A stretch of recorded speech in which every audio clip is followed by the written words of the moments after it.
Lohimallit kalakantojen kestävän hoidon tukena. Lohi on vaelluskala. Sen elinkierto saa alkunsa joessa, jossa poikaset viettävät ensimmäiset elinvuotensa.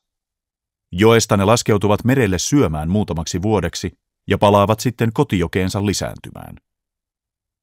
Elinkierron alkupuolella lohilla on suurta kuolleisuutta ja aikuisikään selviytyvien lohien määrä vaihtelee paljon.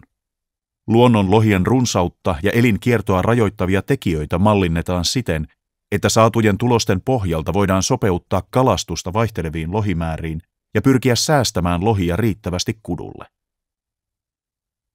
Sähköntuotantoon valjastetuissa joissa lohen elinkierto kohtaa lisäkuolleisuutta, etenkin voimalaitospatojen vuoksi.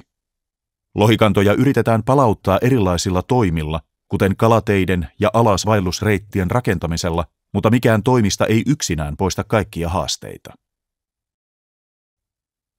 Itämeren luonnonlohien elinkiertomallista on muokattu rakennettuja jokia varten oma rakennettujen jokien lohimalli. Sen avulla arvioidaan tarvittavien tukitoimien vaikuttavuutta ja pyritään löytämään ne konkreettiset toimenpiteet, joilla lohen luonnonkierto pystytään käynnistämään ja ylläpitämään.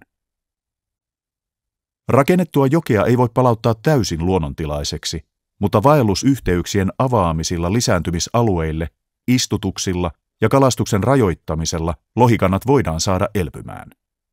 Geneettisesti elinvoimaisen kannan elvyttäminen edellyttää kuitenkin useiden toimenpiteiden yhteisvaikutusta.